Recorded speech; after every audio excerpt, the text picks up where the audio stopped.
Before the next talk begins, I'd just like to warn you in advance that tomorrow lunchtime, 12:30, there is planned to be a group photograph taken.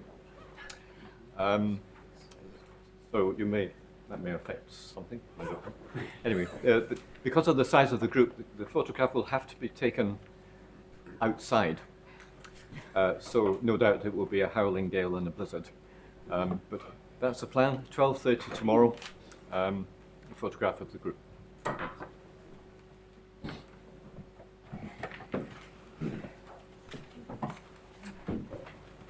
Alrighty, before we start this next session, I have to make something very clear. I'm Diane Cook, or Di Cook. This is Dennis Cook, no relation. If you've heard of Cook's DI, that's Dennis's. Anyway, so next speaker is Dennis Cook.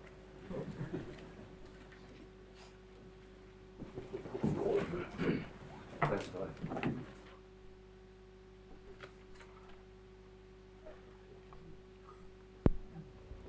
Is that all right in the back?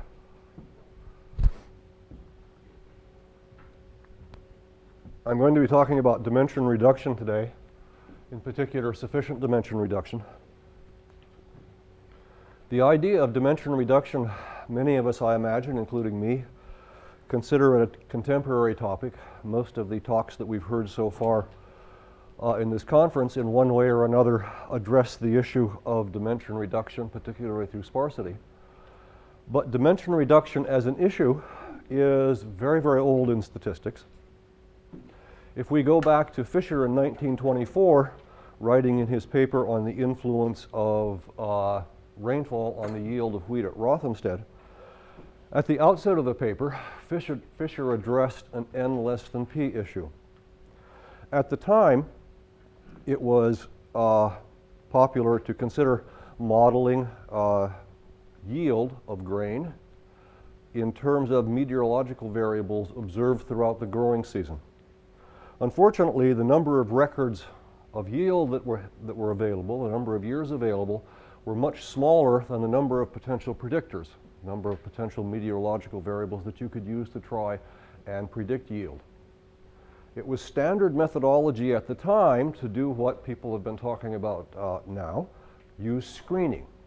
Screen the predictors by using marginal regressions, and then select the predictors, the meteorological variables, that seem to have the strongest association with response and build a full regression around those.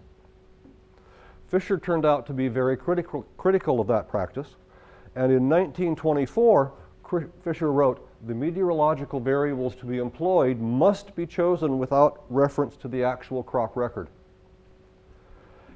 So Fisher expressed an attitude, at least in 1924, that when we do dimension reduction, when we try and reduce the number of predictors available, we ought not to be using the response. And that's an attitude that has persisted in various circles from the time of Fisher up until the present. I didn't notice much in the literature on dimension reduction between Fisher's 1924 paper and the start of interest on principal components. Principal components are certainly described reasonably crisply in Kendall's 1957 multivariate book. The idea for principal component reduction in regression is really straightforward. As we think of it today, there are a lot of variations on this theme, and what I've described here is just essentially a reminder. We want to reduce the dimension of the predictor vector x prior to studying the regression with the response y.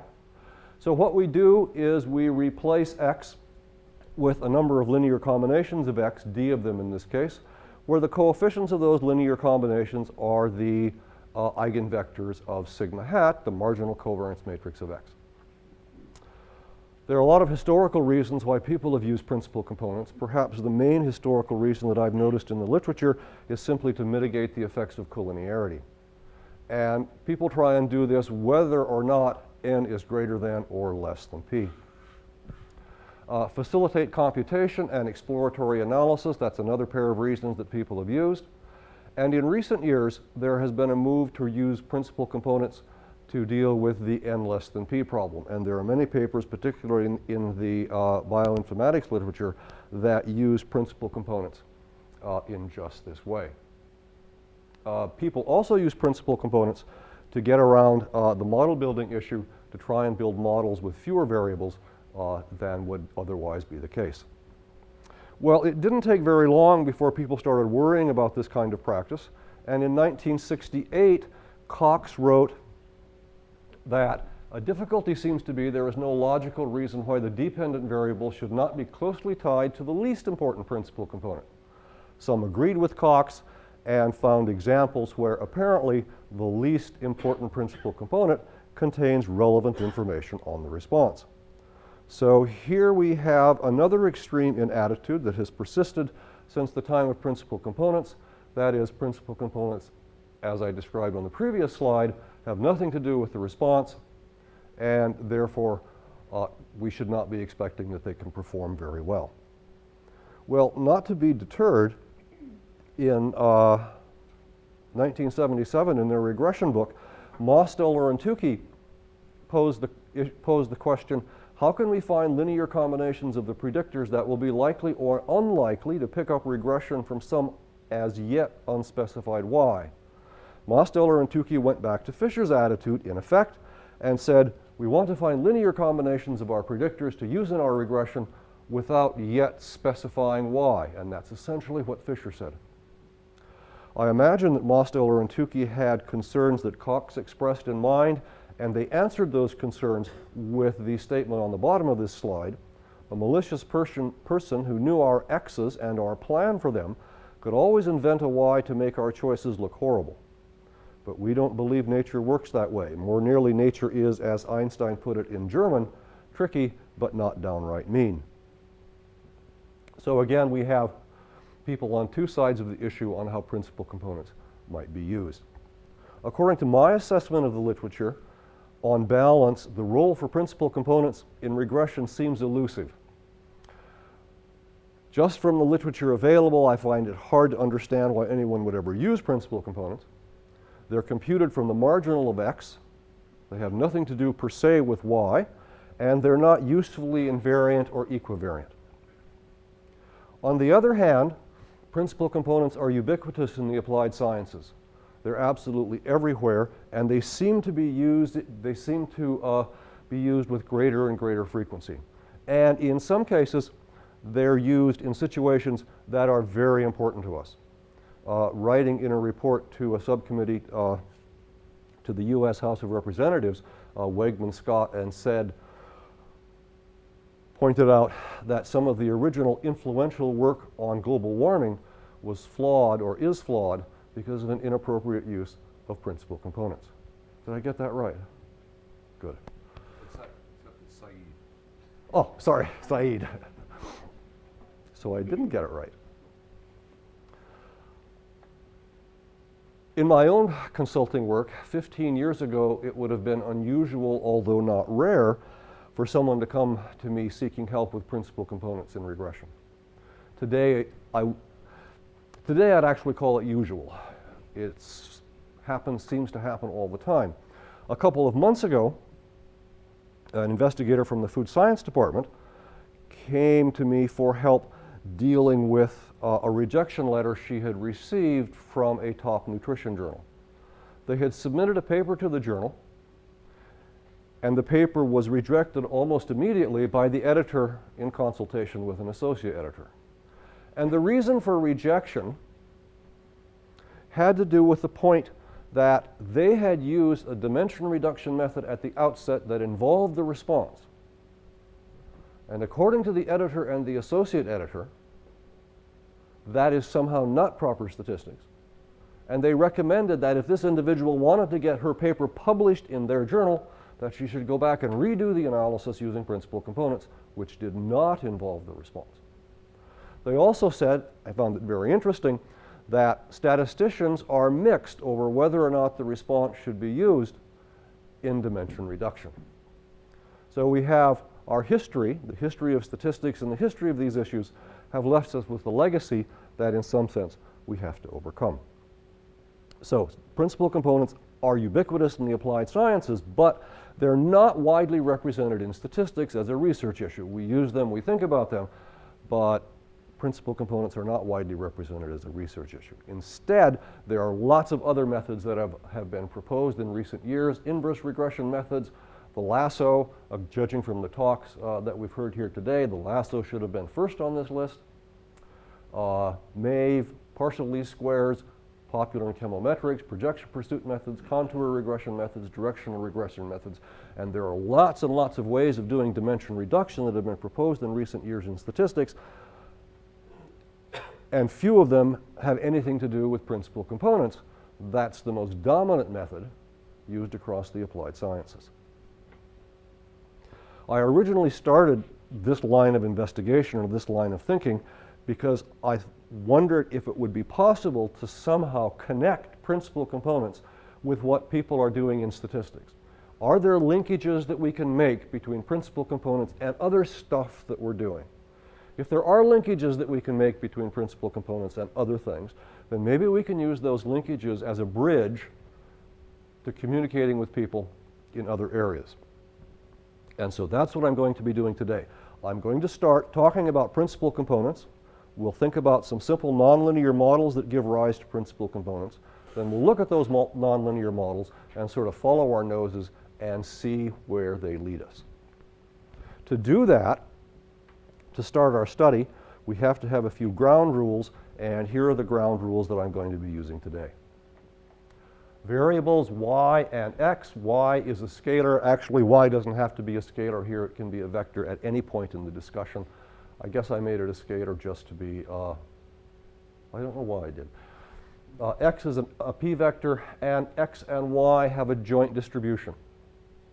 Whenever I talk about data, yi, xi, they're going to be iid from f. Our goal is to reduce the dimension of x without loss of relevant information on the conditional distribution of y given x, whatever that may be. We're going to pursue that goal by thinking about the idea of a sufficient reduction. And we're going to define a sufficient reduction as follows. A reduction R, which is a map from Rp to Rq with Q at most P, is sufficient if any of the following three conditions hold. The first condition says that the distribution of x given y and the reduction should be the same as the distribution of x given the reduction.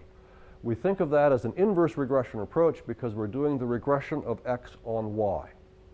The intuition there is that the reduction carries all the information that y has to furnish about x, and therefore can take the place of y in some of the calculations. Number two is forward regression. The distribution of y given x is the same as the distribution of y given the reduction. That's the classical approach. That's the approach that's been used for years and years in statistics, and my interpretation of many of the talks we've seen so far in this conference is that's the approach they were taking. There's also a joint reduction, y independent of x, given r of x. Now, since x and y have a joint distribution in this particular case, 1, 2, and 3 are equivalent. We can pursue a reduction through 1 or 2 or 3, and then pass that reduction to the other 2 points without any further consideration. So if I have an R under number 1, if I find an R under line number 1, I can pass it to line number 2 without any further consideration. If I find one under number 3, I can again pass it to number 2 without further consideration. Now, is R linear then? pardon? Is R linear then? R will turn out to be linear, but in this definition it does not have to be linear, and it's easy to construct examples where R is not linear. But in many cases, as we're going to see, R will turn out to be linear. In some cases, we'll restrict R to be linear simply because it's a convenient thing to do. But there's no restriction here that R has to be linear. Since forward reductions are very familiar, we're going to pursue reductions via number 1, inverse regression. And one of the reasons that I'm doing that is I've discovered over the years, since I've started thinking about these kinds of issues, is that forward regression, using reductions in the forward framework, often ignores very, very important information that is used in the inverse framework. The forward framework, when we condition on X, following Fisher and then notions of ancillarity, when we condition on X, we in effect can be throwing critical information about the regression away, information that's used in the inverse regression approach.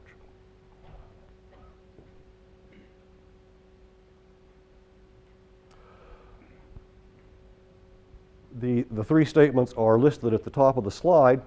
Here we have two broad ways of pursuing dimension reduction under number one. The first one is the way that people have been looking at for the past 10 years or so, 10 or 15 years, and that's what I've called model-free inverse reduction.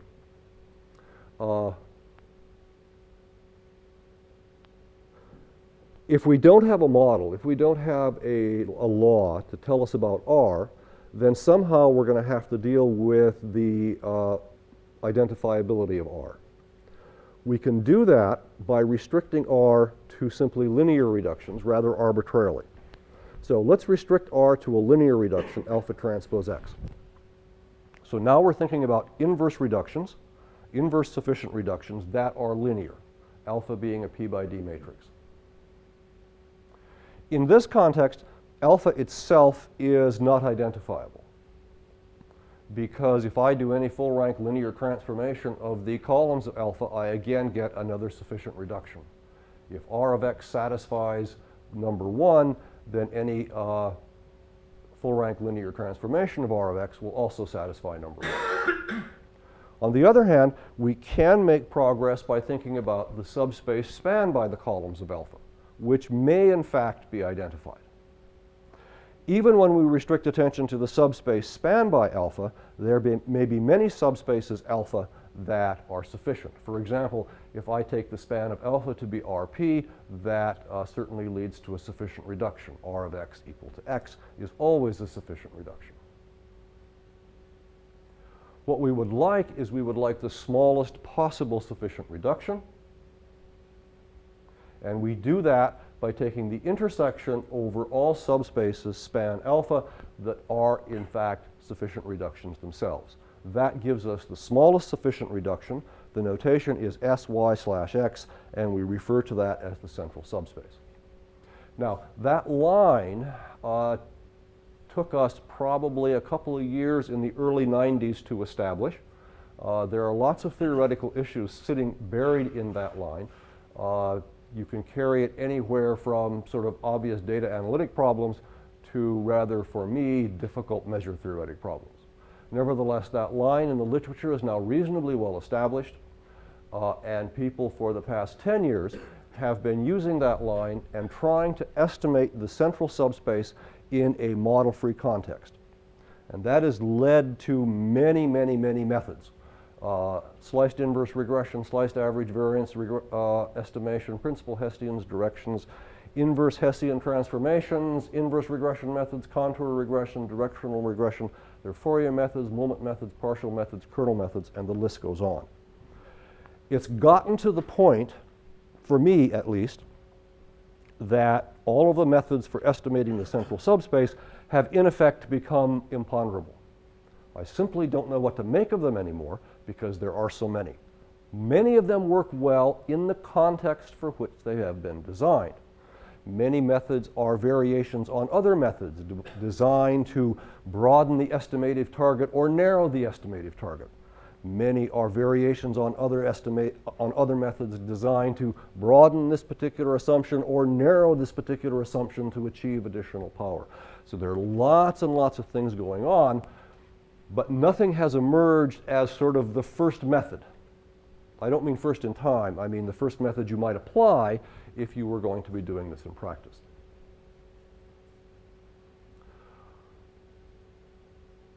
None of that gave rise to anything that looked like principal components. It all seemed to be quite different than principal components, and in fact, principal components does not appear in that first line. Now, what I just told you about is a little bit about the history and where we are. I'm not going to be going through that in any more detail. We're going to leave that, and instead what we're going to do is we're going to go back, for me, to basics, to standard Fisherian paradigms, And I'm going to ask, what can we achieve? What might we be able to achieve, either in terms of methodology or understanding? What might we be able to achieve by thinking about parametric representations for the distribution of x given y, and then doing estimation based on those parametric representations? Our goal is still inference about y given x. We still want to know about the forward regression, and there are a number of ways, once I know about the inverse regression, there are a number of ways of going back. I've just indicated one here. Going back from the inverse to the forward is not going to play a role in this talk. I just wanted to touch base with it at this point to kind of get that out of the way. We can discuss it later if anyone happens to be interested, but there are a number of standard methods for which we can go back from the inverse to the forward regression. So here is our first nonlinear inverse model. The left-hand side is a representation, x with a y subscript is a representation of an observation from the conditional distribution of x given y. So that's the left-hand side. On the right-hand side, we start with an arbitrary mean vector mu, and then we add an unknown p by d matrix gamma. Gamma is a completely unknown matrix. And then for each value of y, we multiply gamma by a p by d, d by 1 vector, nu that depends on y. Nu is also unknown. And then to that, we add sigma, a scalar, times a normal 0 IP error. Nothing on the right-hand side of that model is observable except for perhaps the subscript y. What that model says is that the conditional mean, the expectation of x given y, centered, the centered conditional mean is always going to fall in the span of gamma, the nu y playing the role of the coordinates of the conditional means. Now, under this model, one can show that R of x equal to alpha transpose x is a sufficient reduction, and in fact is a minimal sufficient reduction, where alpha is any basis for the span of gamma. So if I take any basis for the span of gamma, I form alpha transpose x. That is a minimal sufficient reduction in the sense that, in the same sense as minimal sufficient statistics, let's put it that way. I can't find a reduction of smaller dimension than alpha transpose x. So that's the setup. It's a very straightforward setup. And now we turn to estimation. Under that particular model, it turns out that the maximum likelihood estimator of the central subspace is the span of the first d eigenvectors of the marginal covariance matrix of x. Therefore, the sufficient reduction is estimated by the first d sample principal components. Here's a case. It's a very simple model that leads through maximum likelihood to principal components as being the sufficient reduction, the first d principal components. If you believe, you have a situation where the model on the top of this screen gives a reasonable representation of the data, principal components will be a reasonable thing to do. The role of y here is rather curious. Y doesn't actually appear explicitly in the sufficient reduction itself. The role of y is to say that if I condition on my y, then the coordinates of x all fall in a particular subspace, and they're independent, and they have the same variance. If you have a y that cannot achieve that, this model cannot hold for you. So in a sense, y doesn't have to be observed. In a sense, this model holds for any y that when you condition on it, achieves the structure of the model. So y, in fact, does not have to be observed. But the model does not hold for all y's. The y you have in mind must be such that when you condition on it, you get this nice structure. If when you condition on y you don't get this nice structure, this model will not hold, and principal components may not do what you desire. Now, the intuition here is sort of given in these two plots. In the left plot, I have a representation for the conditional covariance of x given y. And I've called that delta in general, and we're going to be using delta to represent the conditional covariance of x given y as we go along. In the right plot, we have the marginal covariance matrix for x. So we have the conditional covariance matrix for x and the marginal. The model says that the conditional covariance matrix of x has circular contours. If that's the case, and then I add a mean through gamma, I have to warp those circular contours to the marginal. And the theory says that the direction of maximum warp, where we pull those circular contours out of shape, that has to give us the central subspace and give rise to the sufficient reduction. Now, here's an example to show how this thing really kind of works as advertised in practice, or may work as advertised in practice. What I did is I generated news. There are going to be 80 observations. The dimension here is 2. I generated news uniformly on the boundary of the -1, 1 square. I then generated x as gamma transpose nu y, so there'll be 80 of them, times a quarter of a normal 0 IP random vector. To keep things simple, I generated gamma as vec gamma normal 0 identity 2p. Now, what I'm going to show you on the next page are plots of the sufficient reduction, which is a 2 by 1 vector, because d is 2, so that's a 2 by 1 vector. And I'm going to do that for the 80 observations and various values of p, the number of predictors. Now, if the theory works as expected, what we should see is that the sufficient reduction recovers this square.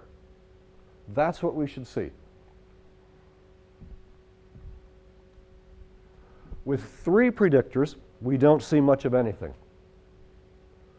There isn't much information for principal components to work on. With 5 predictors, we start to see a sketch of the square. With 25 predictors, we can see the square, but there's considerable variation. By the time we get up to 500 predictors, we've now got the square really pinned down. Okay? Now, if you recall, in one of the pieces of publicity for this conference, there was an issue about how one might find a cube in high dimensions. Well, a cube will work exactly the same way as a square. I just picked the square because it was an easy thing to write a little code for. Oh, the square, I want to emphasize here that I generated the square parallel to the coordinate axes. But here the answer is not parallel to the coordinate axes, and that's because the sufficient reduction generates only a subspace. It does not generate a coordinate system for that subspace. So the square can be rotated any particular way it wants to be, depending on what coordinate system happens to be chosen by the principal components. Here is where you might link this kind of methodology with local linear embedding or isomaps that try and move around using geodesics on a low-dimensional surface as opposed to reducing dimension sort of coarsely using principal components.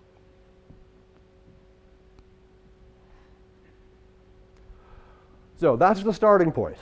That's what we think of. That's one modeling context, one scenario in which principal components seem to work quite well. There may be others. This is one in which principal components seem to work quite well, but it's also one that I've discovered it's hard to deviate much from that scenario and still have principal components do a decent job. So what we want to do now is we want to take a look at this basic model and ask, how can we extend that? And we can extend it in a variety of ways. One obvious way to extend it is to try and model nu y, use information on the particular response that you have instead of a conceptual response that when you condition on it gives these kinds of errors. So we try and model nu y, and we can do that straightforwardly. We stick in beta, which is a d by r, completely unknown, completely free matrix, Fy sits in RR, and it's completely known, it's user specified. There are lots and lots of ways in statistics to pick basis functions to model these kinds of things, and so this particular step of modeling new y, I don't regard as anything we have to spend a lot of time on in theory. In practice, you should spend the due diligence doing these kinds of things, but I don't regard this as any kind of crucial step. It's sort of something that relies on current technology. We would also like more flexibility in delta. This is really a pretty restrictive assumption, and in fact, the number of applications in which this model might be useful, I would guess, is small relative to the number of applications in which you'd like to apply principal component methodology. So this is pretty restrictive, and we'd like more flexibility in that. That brings us to the next step, the next model. All we do is take new y and we model it. Fy is known. In this case, R of x equal to alpha transpose x is still a minimal sufficient reduction. Minimal sufficient reduction hasn't changed. Maximum likelihood estimation, let's let sigma hat fit be the sample covariance matrix of the fitted values from the linear regression of x on f. Do an ordinary garden variety least squares linear regression of x on f. Get the sample covariance matrix of the fitted vectors, and then the central subspace is the span of the first d eigenvectors of sigma hat fit leading to principal fitted components. So this gives you a mechanism for taking into account a particular response y. Simply model y, model nu as a function of y, get the covariance matrix of the fitted values, and then construct principal fitted components algorithmically in exactly the same way you'd construct principal components, except you're using sigma hat fit, the sample covariance matrix of fitted vectors, instead of the sample covariance matrix of x. Now, before we go along too much farther, I want to say a couple of words about robustness in this context. First of all, thinking about the normality of the errors, as long as we keep the first several moments of the errors well behaved, and as long as they're independent of y, we get root n consistency if we replace the errors by anything else. I've done extensive simulations. We've done extensive simulations replacing the normal errors with things like T5, chi-square 5, uniform 0, 1, the usual kinds of simulations.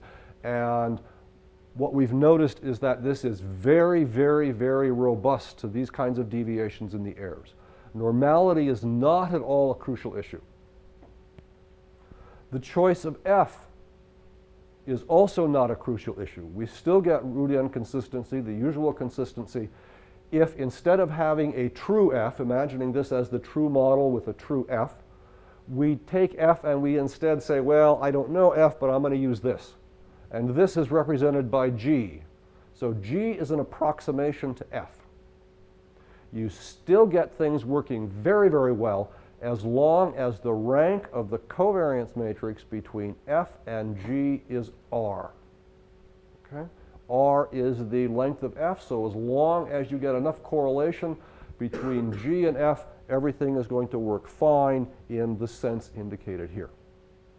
So this particular scenario, this particular modeling scenario is quite forgiving in the choice of f, and it's quite forgiving in the error distributions. What it's not, there are other aspects where it's not forgiving, and we'll talk about those in a few minutes.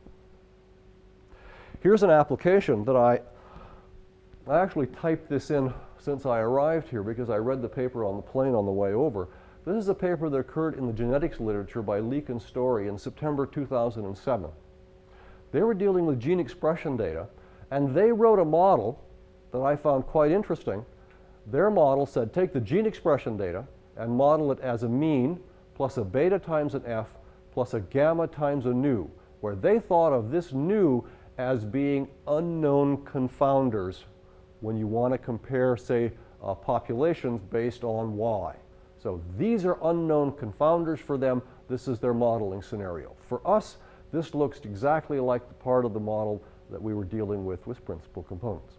Now, once we understand what's happening here, we could easily extend this kind of thing to a mean plus a part of the model that deals with the variables at issue, plus a part of the model that deals with known confounders, age, for example, plus a part of the model that deals with unknown confounders. And so here we have a straightforward generalization of what they proposed using the ideas so far expressed, the ideas that I've so far expressed. The real point that I want to emphasize here is that the principal component model and principal fitted component model, we shouldn't be thinking about those things as either or, but more as building blocks for building up the kinds of things that might be relevant in practice. Another thing that I found very interesting about the Leak and Story paper is that they argued explicitly in their paper for this error distribution. They didn't claim normality there, but they said constant variance with independent components conditional on y and the unknown confounders.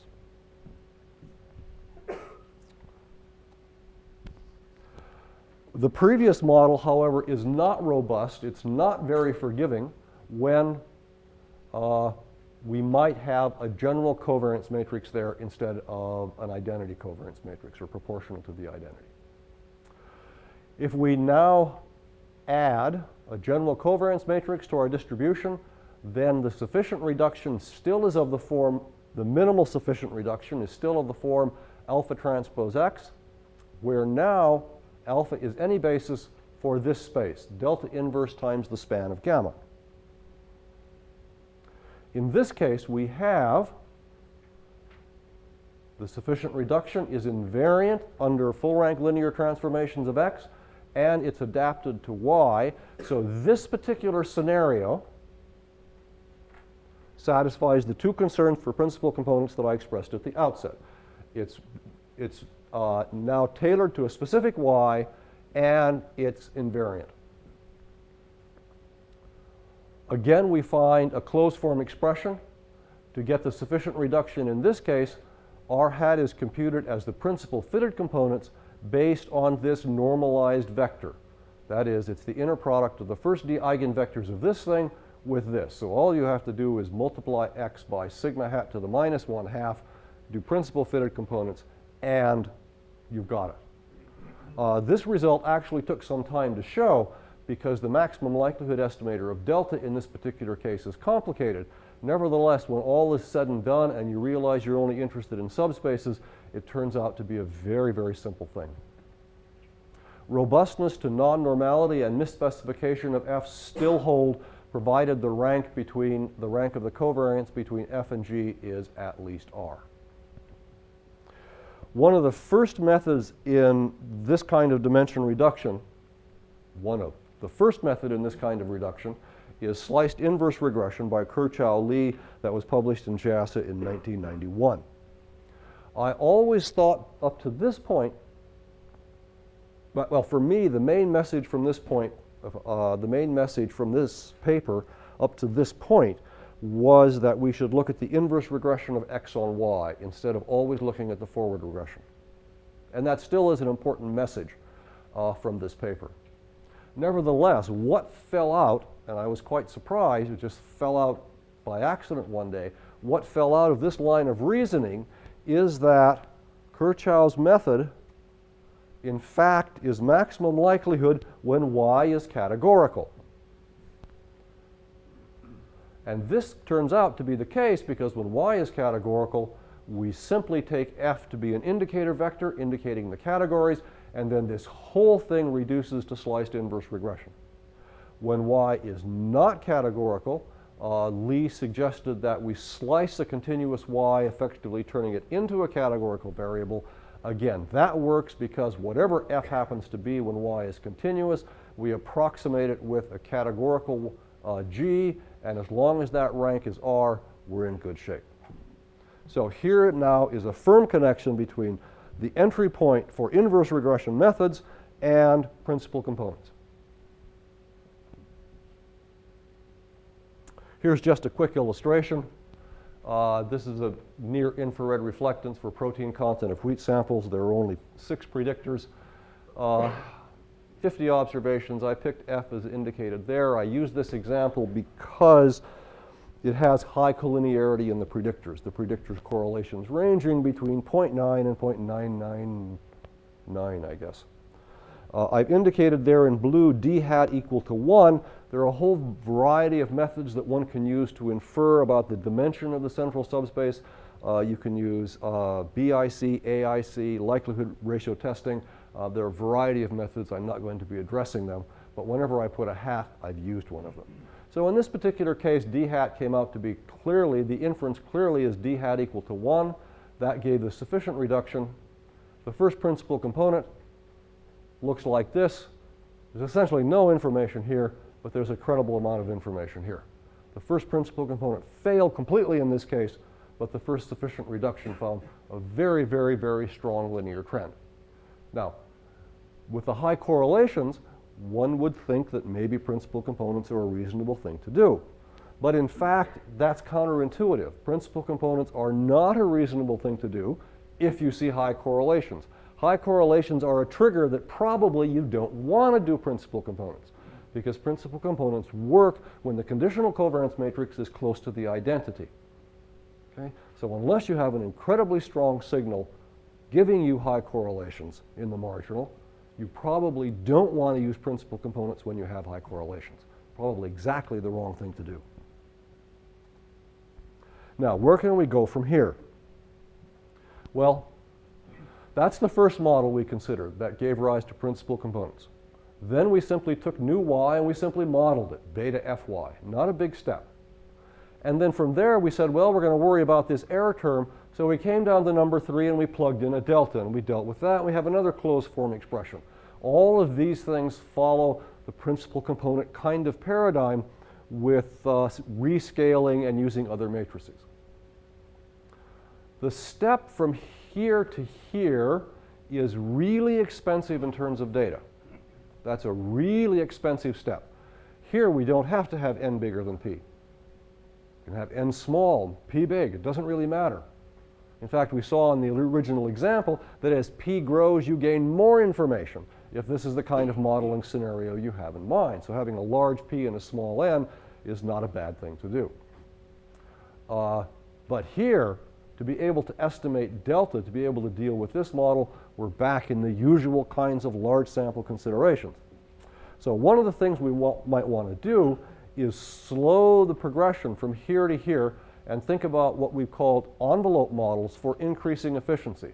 Not take quite such a giant step between these two, but kind of connect these in more incremental steps. And I'm going to be talking about that in a few minutes. Or we could think about models for increased scope.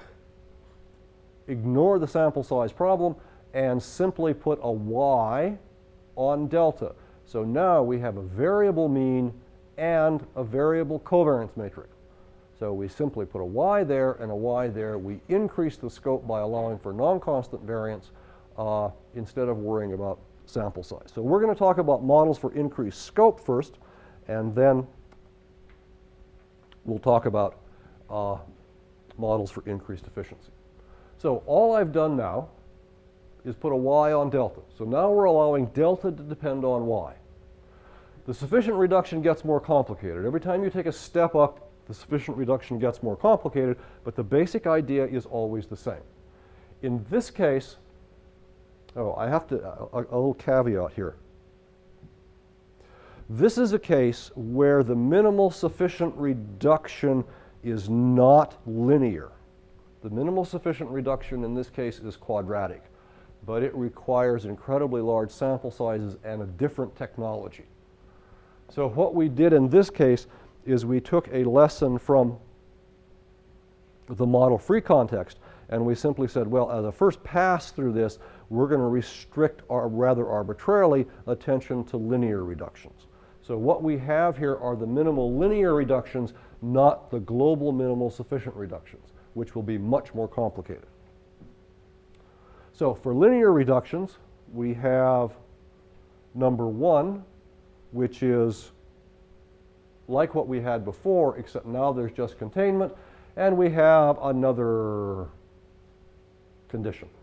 And my time is running short, so I'm going to be selective here. There's nothing really new here except the conditions. Same idea, same flavor, just applied over again in a different modeling context. What is new is that this is the first time we don't have an explicit solution. So I want to talk a little bit about what one has to do to get the solution. To get the sufficient reduction in this case, you need to maximize this particular objective function. Delta hat y, and this is for the special case y categorical. We also have results for y continuous, but they take more time to display, and there's nothing really in principle to be learned by dealing with y continuous. So in this particular case, delta hat y is simply the covariance matrix of y, the covariance matrix of x in category y.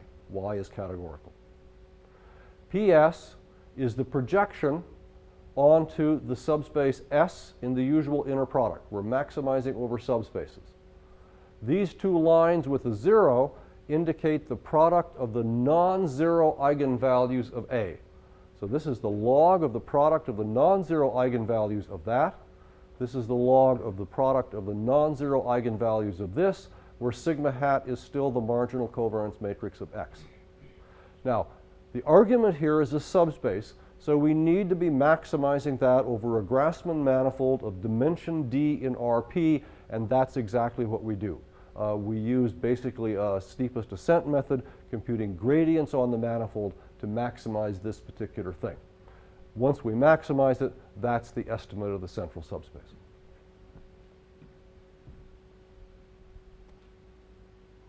I'm going to skip that.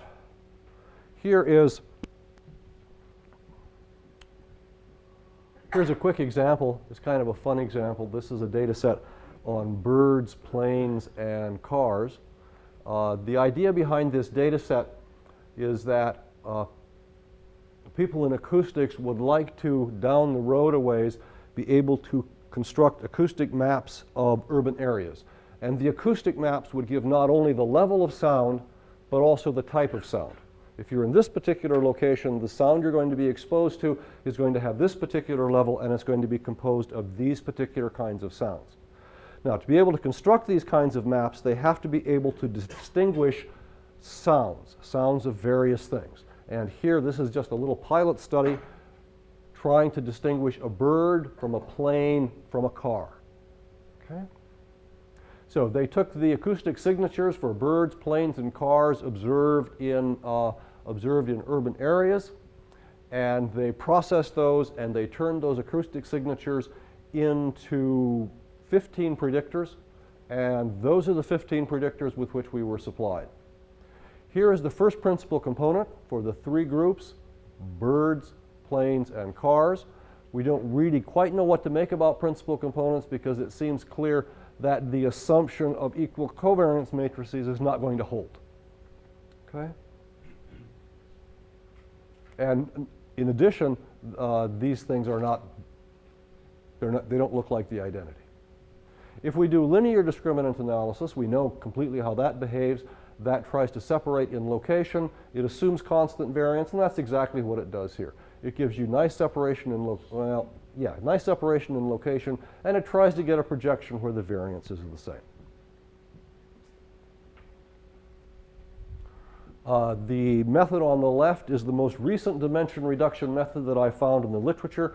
This is a method by Li and Wang that was published in the September 2007 JASA issue, and their method gives two dimensions, and it fails completely to distinguish between birds and planes, but it does a nice job of distinguishing cars. Here are the first two sufficient reductions using the method that I just talked about. We see we have very nice, it might be hard to see from this, but we have perfect discrimination. We have a tight little cluster here of birds, followed by planes and cars. This invites the inference that a bird is nothing more than a really tiny plane. So this seems to be working very, very well. Okay, now increased models for increasing efficiency. This now starts to get a little bit more complicated. What we want to do is we want to go from here to here, and we want to slow the transition in the variance covariance matrices. And we're going to try and slow that. There are a lot of ways of modeling variance-covariance matrices. We could model them as linear functions of known matrices. There's a lot of stuff in the literature. But we didn't want to introduce a modeling context for delta and then have to simultaneously develop diagnostics for it. We wanted to have something that would sit by itself, that would always hold without any additional assumptions. And so what we did was we came up with the idea of using the smallest reducing subspace of delta that contains S gamma. So think of the reducing subspaces of delta. Think of all the reducing subspaces of delta that contain S gamma. Take the intersection of all those reducing subspaces, and we call that the delta envelope of S gamma. The delta envelope has a dimension U. So now we have two dimensions floating around. Let's let phi be a p by u orthonormal basis for the delta envelope. D, which is the same as before, u is less than or equal to u is less than or equal to p. Theta has got to be another u by d semi-orthogonal matrix. And what we end up with when we do that is a model of this form that has no additional assumptions beyond this model, except it allows for additional structure. So here things are going to be more complicated, and I'm going to gloss over this because I'm running out of time. The thing we need to estimate is the product of three matrices. We need to estimate three matrices which appear in a product: phi, theta, and beta. Phi and theta are not identifiable, but their spans are identifiable. Beta is completely identifiable. Delta has this nice form, and that's what makes everything work like crazy here. So this is a wonderful decomposition of delta that always holds in terms of the delta envelope of S gamma. The sufficient reduction is this, where alpha is any basis, and there's the central subspace, phi m inverse theta. Now, the reason this is of interest is because to compute this in practice, we only need to invert m.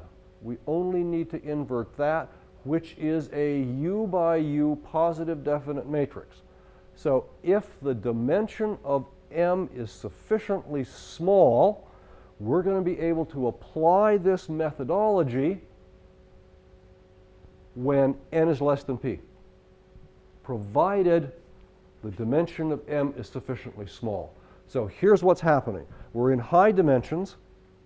The first thing we do is estimate an upper bound for everything. That's u. And then we do the analysis in the context of that upper bound. If that upper bound turns out to be sufficiently small, we're in good shape. If the upper bound is huge, well, we have to try something else. But very often, that upper bound turns out to be quite small. Here's a simple example showing, a simple simulation showing in the context of discriminant analysis, and I use this because it's the simplest context I could think of to illustrate what I wanted to say. So here we have two equally likely spherical normal populations, 10 predictors, 18 observations. So we have 9 observations per population, 10 predictors. That's the difference between the means. It's a simulation study. I took 100 observations per population for classification, classified according to the rules, whatever they are, and I repeated that 400 times. Now, this blue line is the population line. You can't do better than that. That's the ratio of the true densities. This is LDA. It sits below the blue line by 10 to 12 percentage points. The line indicated by the circles is the line that you get by applying the methodology or the ideas that I just described. It's nearly at the population. There's very little cost of estimating the upper bound in this particular case. You're basically getting population rates that are about 10 percentage points higher than LDA rates. Here is the same setting, but varying n with delta, the difference between the means fixed at 10. What's interesting here is that when we go down to very small sample sizes, small in this context, and here I think we had, this was 7 or 8 observations per population we started at. we see that the upper bound model gives you, fully 20, 22 percentage points better performance than LDA with small sample sizes, and it grabs the population rate very, very fast. At just a few observations, we're essentially at the population rate. I think it's also possible to do a bit better in here. That I'll skip. Yeah, just a few closing comments, and then we'll be done. Other distributions, I've been talking about x like it's normal or t or chi-square. If x happens to have categories, if it happens to have binary components, then we simply replace the assumption that I've been using with a quadratic exponential family. Things work quite well in that context. That would be appropriate, for example, for genotype data. Screening, I haven't talked about screening, but in this particular context, we would screen by doing the regression of each of the elements of x on F.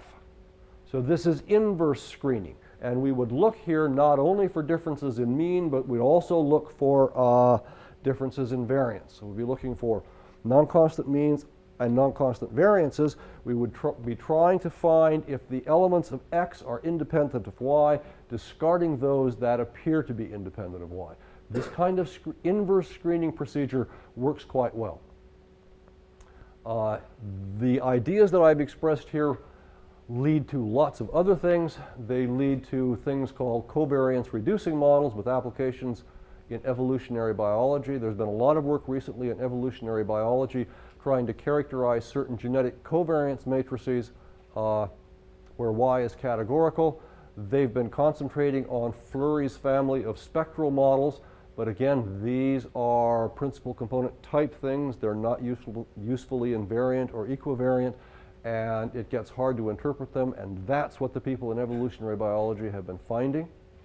Instead, if we take an entirely different point of view and base methodology on finding a sufficient reduction so that the distribution of sigma hat y, this being the sample covariance matrix in category y, given this is constant in y, then we end up with an entirely new kind of methodology that has all of the invariance properties that I value.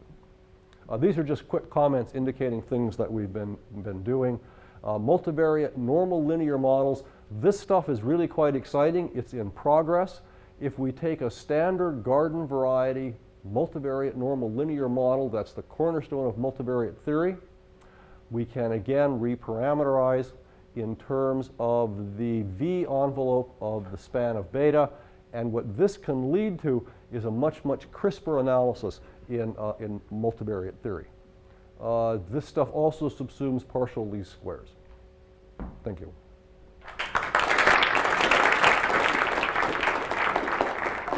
Questions for Dennis?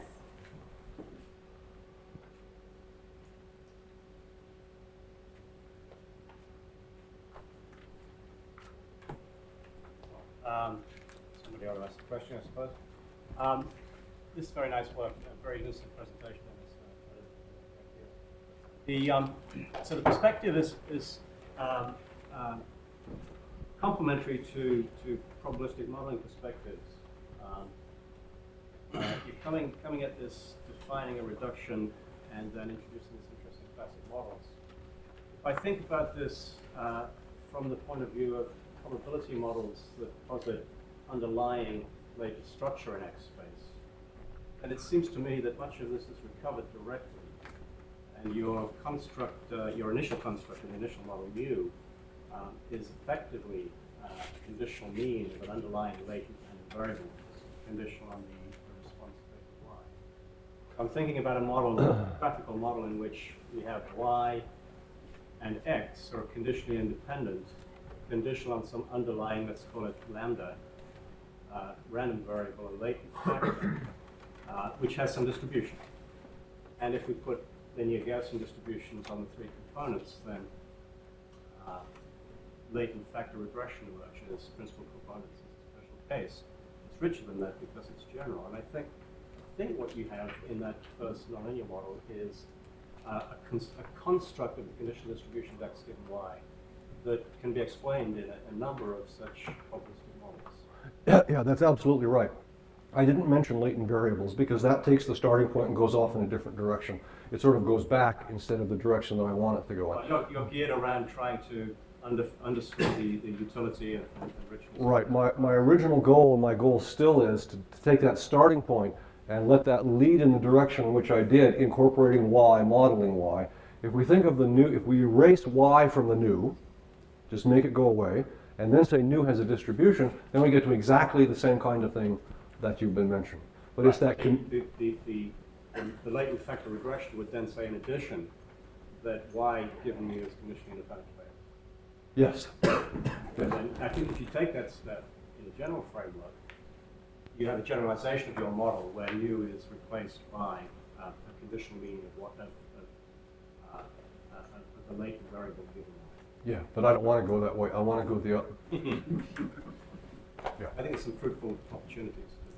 Yeah, I agree. There's that whole other avenue that I didn't even mention that goes off in another direction.